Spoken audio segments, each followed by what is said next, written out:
चलिए बुलेटिन की शुरुआत करेंगे बड़ी खबर के साथ। आपको बताएं कि महाराष्ट्र में नहीं थम रही है कोरोना की रफ्तार, क्योंकि 24 घंटे में 22,444 नए मामले सामने आए हैं और कुल मिलाकर राज्य में अब कोरोना के 2,27,711 एक्टिव केस हो गए हैं। ओमिक्रॉन के भी 5 नए मरीज सामने आए हैं। कोरोना के कहर के बीच पुणे में कल से स्कूल खोले जाएंगे।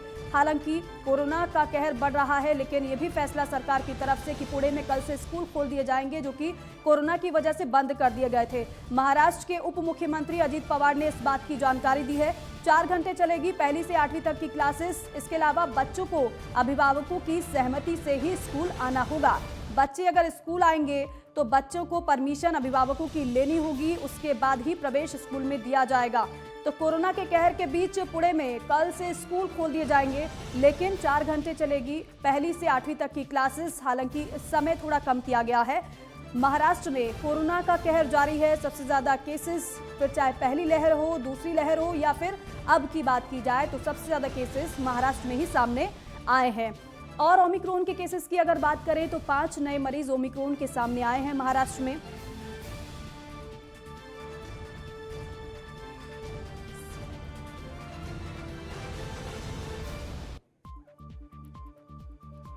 और राजन मिश्रा मेरे सहयोगी सीधे हमारे साथ जुड़ गए हैं, उनका रुख करेंगे। राजन, एक तरफ तो कोरोना का कहर लगातार बढ़ रहा है, दूसरी तरफ कल से पुणे में स्कूल खोले जाने हैं।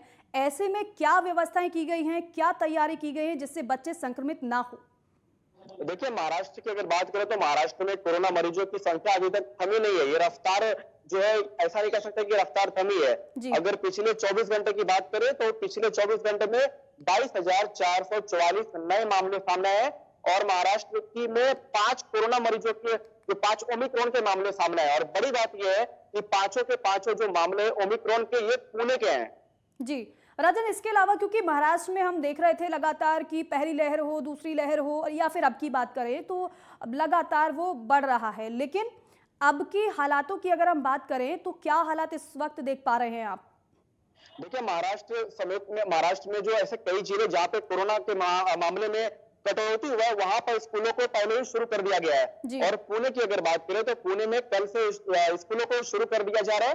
पहली से लेकर 8वीं तक के जो बच्चे हैं, उनका जो स्कूल टाइमिंग है उसको आधा कर दिया गया है। यानी कि अगर 6 घंटे स्कूल का टाइमिंग है तो उसको 3 घंटे कर दिया गया है। और 9th और 10th के जो बच्चे हैं उनका जो रेगुलर टाइमिंग है स्कूल का, वो सेम रहेगा। और इसमें कोई स्कूल की तरफ से कोई कंपलसरी नहीं कि आपको स्कूल आना ही है। अगर जो अभिभावक हैं, जो पेरेंट्स हैं, अगर उनकी मर्जी, अगर वो चाहते हैं कि बच्चे स्कूल जाए तो वो जा सकते हैं। जी नहीं राजन, इसके अलावा क्योंकि आप चलिए ऑप्शन तो रख दिया है स्कूल की तरफ से, लेकिन ये भी देखना होगा कि पेरेंट्स बच्चों को भेज रहे हैं या नहीं। लेकिन अगर जो पेरेंट्स अपने बच्चों को नहीं भेज रहे हैं, उनके लिए फिर क्या व्यवस्था है? क्या ऑनलाइन क्लासेस अभी भी बरकरार रहेगी उनके लिए? बिल्कुल, ये कहा गया है। जो महाराष्ट्र के उप मुख्यमंत्री हैं और पुणे के पालक मंत्री भी हैं अजित पवार, उन्होंने कहा है कि जो बच्चे स्कूल नहीं आना चाहते हैं उनके लिए ऑनलाइन की भी जो व्यवस्था है, जो इंतजाम है, वो स्कूलों को करना चाहिए। ताकि, क्योंकि देखिए जो पेरेंट्स वो काफी डरे हैं। उनका ये कहना है कि जो छोटे बच्चे, उनका वैक्सीनेशन नहीं हुआ और ऐसे में स्कूल अगर जाएंगे, अगर कोई खतरा बड़ा होता है तो ये जिम्मेदारी कौन लेगा? क्योंकि ऐसे तमाम जो प्राइवेट स्कूल हैं वो पेरेंट्स के अंडरटेकिंग साइन पे, फॉर्म पे साइन करवा रहे हैं कि ये जिम्मेदारी आपकी होगी। चलिए ठीक है, बहुत शुक्रिया आपका ये तमाम जानकारी हम तक पहुंचाने के लिए। और अब खबर ठाणे से है, जहां मीरा रोड पुलिस ने धोखाधड़ी के मामले में 2018 से फरार चल रहे आरोपी अरुण गणपत शिंदे को गिरफ्तार कर लिया है। और गिरफ्तार आरोपी अपने 2 साथियों के साथ मिलकर जनता को घर दिलाने के नाम पर ठगी किया करता था। 2018 में फरियादी नीलेश बाड़ेकर ने मीरा रोड पुलिस स्टेशन में आरोपी अरुण गणपत शिंदे और इनके 2 साथियों के खिलाफ घर दिलाने के नाम पर धोखाधड़ी का मामला दर्ज कराया था। उस समय मीरा रोड पुलिस ने अरुण गणपत शिंदे के 2 साथियों को गिरफ्तार कर लिया था, लेकिन अरुण पुलिस की गिरफ्त से फरार था। आखिरकार 3 साल बाद पुलिस ने इस आरोपी को गिरफ्तार कर लिया है। गिरफ्तार आरोपी ने फरियादी नीलेश बाड़ेकर को फ्लैट दिलाने के नाम पर 93 लाख की ठगी की थी।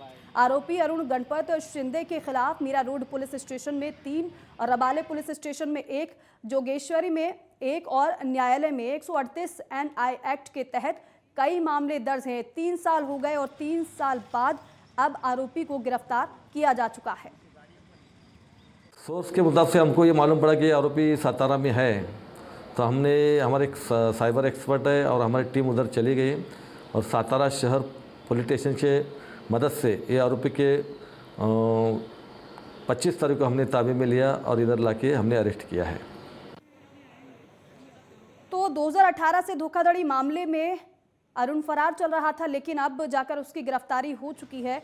पुलिस की तरफ से ये जानकारी दी गई है और 93 लाख की ठगी करके फरार हुआ था। सतारा से फर्जी महाड़ा अधिकारी, हालांकि कार्रवाई की गई है। 2018 का ये पूरा मामला और उसके बाद अब मुख्य आरोपी को गिरफ्तार कर लिया गया।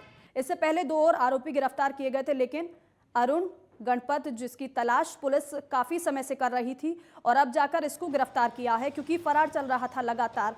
कई लोगों को इसने ठगी का शिकार बनाया, ठगी की और फरार हो गया। लेकिन 2 साथी उसी वक्त पुलिस के हत्थे चढ़ गए थे और इस बार अरुण खुद गिरफ्तार हुआ है। हालांकि तलाश पुलिस की पूरी हो चुकी है। घर दिलाने के नाम पर यह ठगी किया करता था आरोपी। खबर मुंबई से, जहां बोरीवली पुलिस स्टेशन में गुरुवार को प्रियंका लखानी नाम के एक व्यक्ति की गुमशुदगी की रिपोर्ट दर्ज कराई गई। पुलिस ने जांच शुरू की तो सीसीटीवी के आधार पर पता चला कि प्रियंका लखानी को कुछ लोगों ने मिलने के लिए बोरीवली भगवती होटल के पास बुलाया और जबरदस्ती उसे लाल रंग की एक कार में बिठाकर फरार हो गए। मोबाइल लोकेशन के आधार पर पुलिस ने लोकेशन ट्रेस कर महज घंटे भर के अंदर अक्षत नेमीचंद सुराणा नाम के एक व्यक्ति को पहले हिरासत में लिया।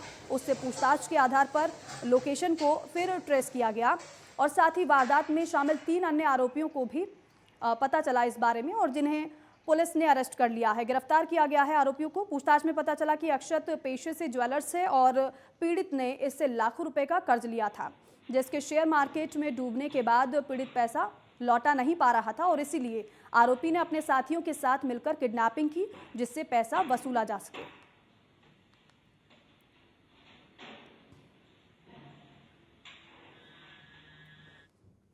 महाराष्ट्र के औरंगाबाद के वैजापुर में हुए एक भीषण सड़क हादसे में 4 लोगों की मौत हो गई है, जबकि 35 लोग गंभीर रूप से घायल हो गए हैं।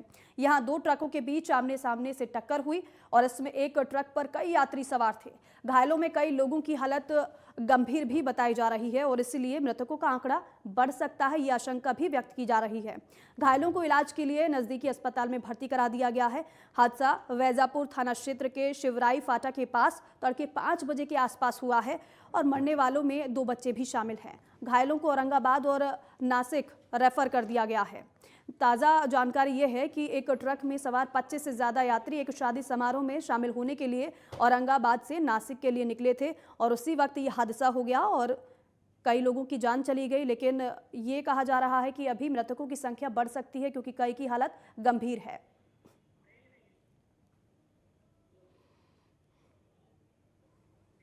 और फिलहाल वक्त हो गया है छोटे से ब्रेक का।